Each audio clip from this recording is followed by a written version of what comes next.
All right, so what do we got today? Well, got a couple things out here. Got that razor. This is the first unit. This is the star of the show. This is the Norton razor home. My friend David sent it to me. I get this email. I'm sending it to you whether you want it or not. And I laughed, when I saw that subject line, and basically he's got this laying around his house, and I guess it's occupying space, and he just wanted it to get out there into the wild and be the focus of somebody's attention, I guess, or something like that. I don't know. A lot of us, we're a little nuts when it comes to homes, and it's evidenced in the things that we do, and I'll get into that a little bit more in a moment. I don't know if you can see it. There's like a crack. Whoever had this originally, I don't think David did it, but I'm pretty sure it came to him like this. It was fissured and then fit back, and it's a stellar job. I mean, there's no feeling. It's like perfect,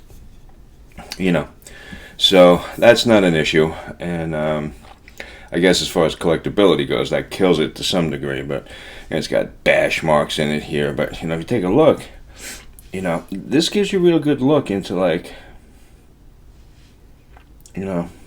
these stones and, what's going on in there. I mean, there's a couple of different Norton hones, and some of them look like they were just glued together like two flat plates. This looks poured to me. You can see up into here where it looks like that's definitely not like two flat things glued together. That looks like runoff up in the corner in a mold. I have a mold. I make my own hones.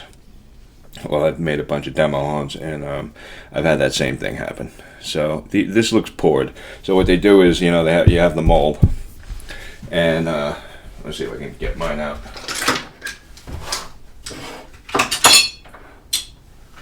All right, so here's one of my molds. So get your mold out, and you pour in your first layer, and you wiggle it around, let it set a little bit, and then you pour your second layer in on top of it. Invariably, though, it never sits into the corners right, and you just wind up with, a little bit of weirdness. So you're going to get that. Got to do. Part of life.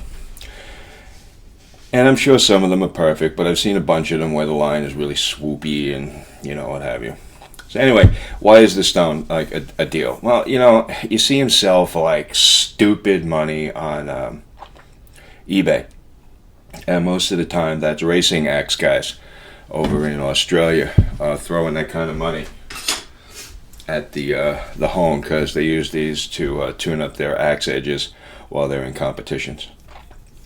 And this being a two-sided stone made by Norton, got to figure, it's got some speed, it's made pretty well, whatever, but, does it justify a $600 price tag or more? And, I guess that's up to the user.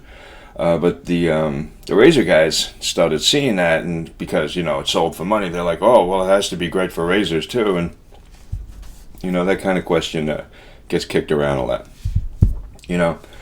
And, I'm going to do a little evaluation on this, but I'm not going to go I'm not going to do what a lot of other people have done, I'll tell you why. First of all, I think a lot of barber home reviews, I think the people doing the review completely missed the boat. I mean, just totally missed the point, right? It's like, oh, I honed to 8K, and then, I got my razor honed to 8K, and then 15K, and I did a comparison, and I got my freaking microscope photos, and blah, blah, blah, blah. Seriously, dude, this wasn't meant to be a finishing hone in a progression. This was meant to be kept in a barber's pocket or in a cabinet in a civilian's house. And when the well-honed razor started to not shave so well, this would come out, and it was like, well, in this particular case, I'm assuming a couple of swipes on the backside, which is rough, and then you come to the top side, which is finer. With barber hones, the label side is always the finer side. I know that's not written down anywhere, deal with it, okay? Um, yeah, I'm just so tired of like all of this. Like, oh, can you prove it? Yeah, yeah. I have owned, I don't know, maybe 400 barber hones. That's the way it goes. Yeah, I still have about 45 of them. Or maybe I haven't honed like maybe I haven't had 400 of them. It just seems that way. Boxes and boxes of them. I wanted to make my own, so I've inspected a veritable shit ton of them. So anyway, so that's the deal. That's what this was made for. When have you ever seen a barber hone sold with like K? Yeah, 8K barber hone, 12K barber hone, 15K barber hone. No, never happened. You know why? Because K isn't the deal here. Okay, and people got to get away from K. It's like let's say you have a what do you call it? You have this. Let's say you have a hone, right? Okay, that's a hone, right? And you have abrasives, and the abrasives are all measured to be 8K, okay? And in your hone, there are 9 pieces of that abrasive. So it's an 8K stone, right? Well, what happens... Okay, that's a little bit more hone-like, right? What happens if someone comes in and he's got 8K pieces up the freaking wazoo? They're shoved in here to a point where you can't even see them. It's one big mass. It's one big bed of 8K particles. This is 8K too, right? This has 8K particles. This has 8K particles. Which of the two do you think is going to hone better? Yeah, this one. It speaks to the bed and nails theory, and I'll get into that another day.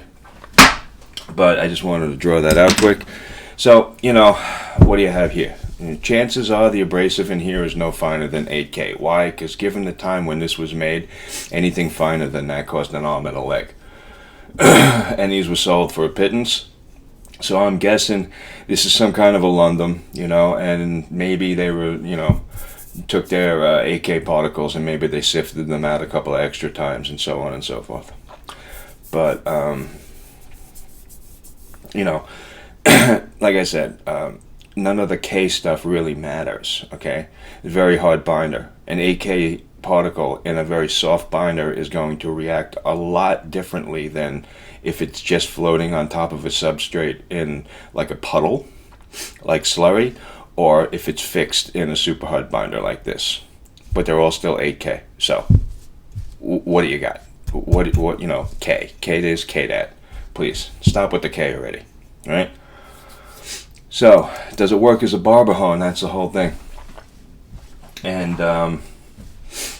the answer to that is pretty simple. Yeah, it does work as a barber hone. It works pretty well as a barber hone, but, it's not the living, dying end all of barber hones.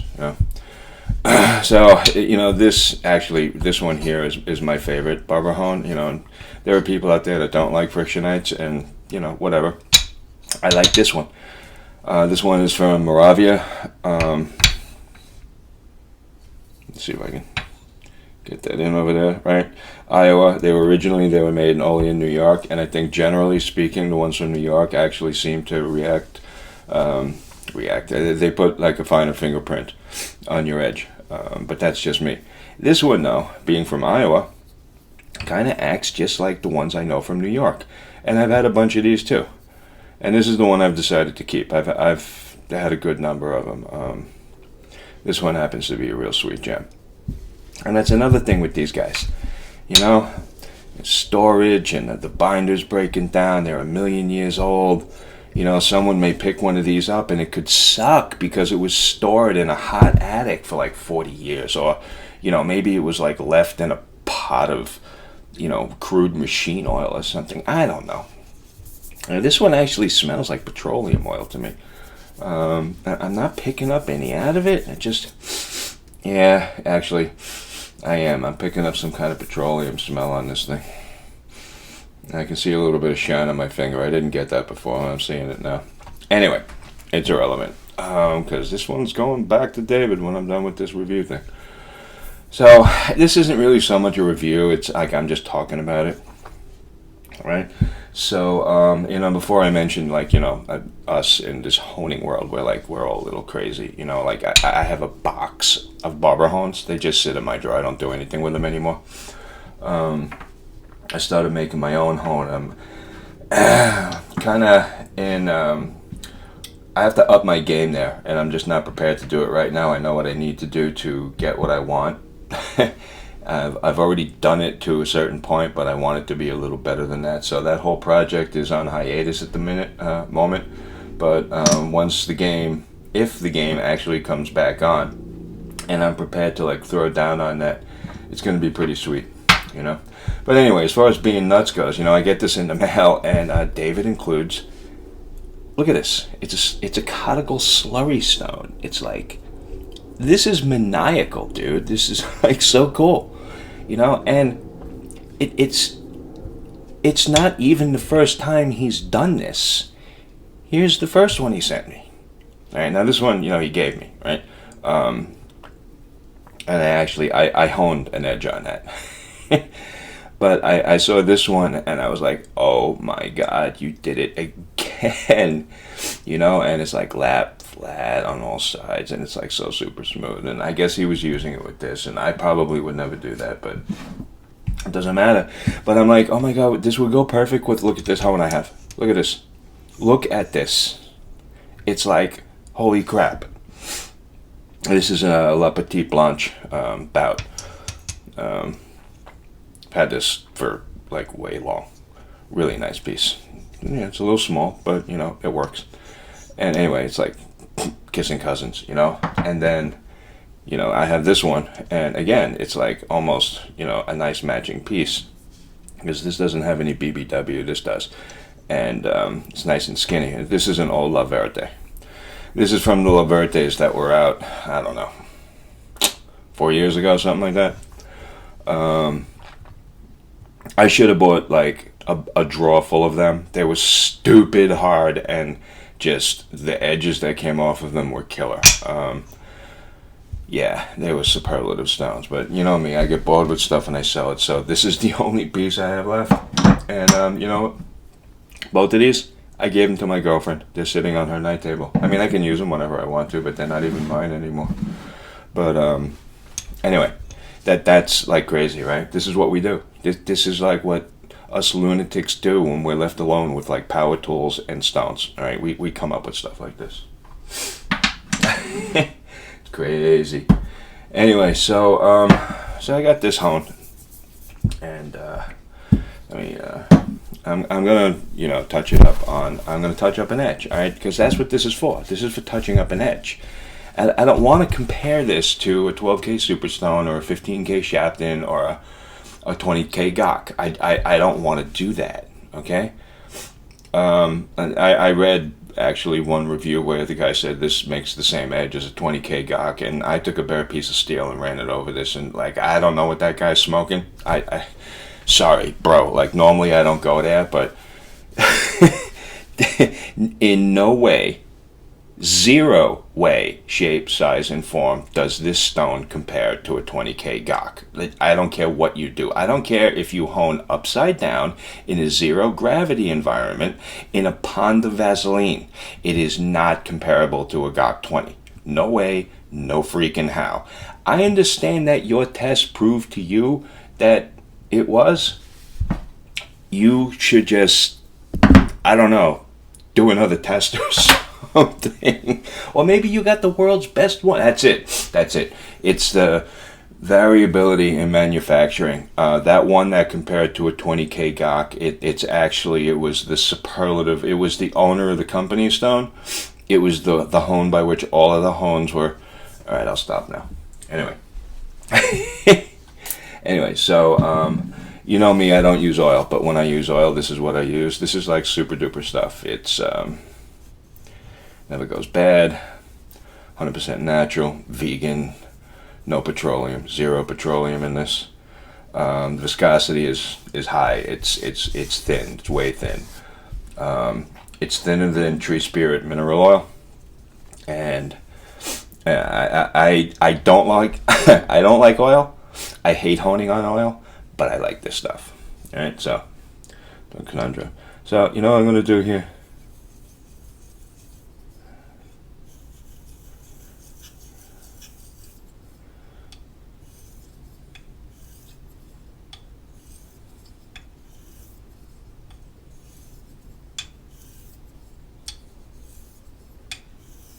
Alright.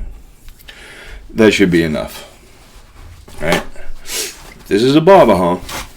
And I had a razor that was just starting to not be there, which, you know, this was kind of in that position. Alright. Look, I just wiped that off.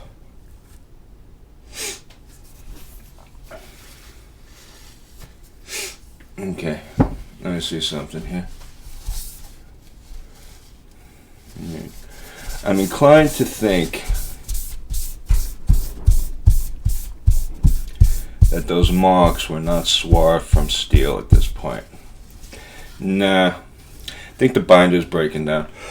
At least that's my read on this. Either that or it's got a shit ton of swarf embedded in it and it's still coming, it's just coming out. But yeah, I looked at it under a loop and under my scope, and I'm sorry, I didn't image it. I don't have time for that right now. Holidays, the Etsy shop is rocking. My job is like way crazy. Those of you who know what I do for a living, who I work for, yeah, it's like game time right now. It's crunch time. It's seriously on. All right. Yeah, I don't know. I've honed a lot of blades on barber hones, and I am not picking up on this being like the cat's meow. If I had to judge by what I just felt, I would say that it was okay. You know, I'll tell you right now, judging by how it feels, because I know that razor, I know my little Frictionite can kick its ass. Sorry. You know, for those who've said that the Norton razor hone is so much better than the Frictionite, I'm just going to say that this one right here does not compare to mine. You don't have to agree with what I said, but, you know, just understand I don't have any investment in this. This is just my stuff that I mess around with, so there's really no reason for me to not be telling the truth here. Just trust me, this little home kicks ass. Alright? Who knows, maybe this one's going to surprise me. Anyway, so I'm going to shut this down, and I'm going to go shave, and then I'm going to come back and finish this off, alright? Catch you in a few. Back in edge. Yeah, it works. I got through the shave, you know. I'm fairly confident that if I had let the razor go further into where it was actually tugging, that I would have brought back the cutting ability and gotten through the shave, and it would have been, you know, perfect for what it was intended to. Now, compared to other stones, I think my Frictionite here does a better job, personally. Whether or not somebody else's Frictionite does a better job, I don't know. Can't really say. Get rid of that, it's got oil on it. You know, so many of these things have been laying around in attics and stored poorly, and, you know, the binders are old and they start to fall apart, and, you know, they're all some type of ceramic slash polymer slash, you know, whatever concoction borders on like an epoxy paste, you know, that gets baked and set, and then over time, you know, they degrade. So, like, you know, you saw, you know, I'm not picking any up now when it's dry, just when it's wet. Oh, there you go. See? And I don't think it's supposed to do that. I don't believe it was made with that being like one of the features of this home. So maybe I'm wrong. I don't know. It just seems odd. But overall, it did work. Would I pay $600 for it? No. Do I think it would do a good job on an axe? Yeah, probably. I don't know. I chop wood with axes, and they don't have really high performance edges, so I do okay with a file and a couple of diamond plates that are considerably less fine than this. I wouldn't use it as a finishing hone. I would never use any of these types of hones as a finishing hone, because they're just not made to do that, man. You know, I don't know why people want to go there, but something I was thinking of while I was shaving. You know, the grit thing, right? People get grit crazy. Everybody's got to have a grit. All right, so you know, not all grit is created equal. You know, some are, you know, kind of like that, and some are, you know, more sides. Okay, this is like an artist rendering. Don't hold me to this. It's not scientific. I'm just kind of making a point. Some are a little bit more spherical, and you know, some are, you know, I guess a little more platey, you know, and then some are, you know, spiky, you know. All right, so let's just say, for example, you know, it's entirely possible that all of these could be like all the same K. You know, they could all be 5K, each one of these. It depends, you know, like, you know, whatever. Do you think they all shave the same? Let's say these are all like perfectly exactly the same size and they were all 5K, and you had equal amounts of them in a binder, in you know, per volume, to make a hone. Do you think each of these grits is going to cut the edge, the steel, the same way? Do you think the resulting edge is going to feel the same on your face? No, it's not. Let's say you have crystals that are, you know, long and narrow like this. You know, they exist, okay? Now, if they're all laying down, like let's say this is the surface of the hone. Let's say they're all oriented like this, right? As you wear away, you know, you're picking up a little bit of the sharpness from these edges on the, let's say it's aluminum oxide. But what about if the crystal is pointing up and down? Do you think these things affect the steel the same way? No, they don't. Okay. So K is a concept. Don't rely so much on K. You can buy an 8K Norton, and it is not going to be like an 8K Naniwa. It's just not. In that particular case, it has to do with one being JIS and one being whatever, FIPA or CAMI or US grid or whatever. But going from stone to stone, even if you have two that are basically 8K JIS, don't expect them to be exactly the same. You know, for all intents and purposes, you're probably going to wind up in a similar place, but if you want to be like exacting and you want to like go carrying on a forum about like how fine your edge is, then, you know, you're going to drive yourself nuts with this K thing. You know, this, I tell you right here, that's an 8K stone. Okay? Yeah, it's 8K. This, I think it's basically about the same, maybe a little finer, you know. You know, I think I can cheat a little bit by using a little bit thicker. If I use lather, I think, and float the blade up, like the oil has a tendency to, you know, reduces friction, but it kind of brings the steel down a little harder, I think, sometimes. If I had a, you know, a different viscosity that was thicker, I think maybe I could cheat it a little bit, or lather, you know, lather would probably do it because it like foams up and pushes up on stuff. I don't know, you know, people get crazy about those things. It's like, oh, you know, it's what is it, Delia Larazia stone. The guy says, with your light touch, it'll be like, I don't know, whatever K. It's like, well, you know, then I could use that light touch on a real 12K stone, and then what? The 12K becomes 20K? No. I read this stuff and I just laugh. I don't know who buys into it, but it ain't me. Anyway, back to this. You know, if I found one for $5, it'd be neat. I'd throw it in a drawer.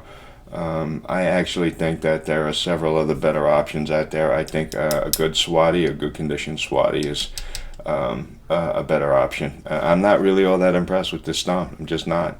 Maybe it's this particular example, but you know, I don't know. I kind of wanted it to be special because I love Norton. I love the stone. I like the fact that it's poured because it's kind of like you know, the frictionite is also a poured hone. I think that's kind of cool. Yeah, but it just it didn't come across, man. Didn't come across. You know, nothing to write home about. Definitely nothing to spend any money on. Not as far as I'm concerned. Anybody else saying differently? Well, you know, fine. They can go and buy all these homes for and spend all their money on them. I won't be doing that anytime soon. I think this guy here is a much better deal, personally. You know, so anyway, that's just me. Anyway, just a little bit about the Norton hone there. You know, get out there, buy some barber hones, check them out, lap them, condition them, get them into like, you know, real good serviceable shape, and you know, see what you can do with them. They're a lot of fun. You know, are they the bee's knees for edges? No, they're, you know, I can go get a J-Nat and like rock the world, but you know, those things are history, and they're a lot of fun to work with, and you know, that's what this is all about, man. Having fun. So.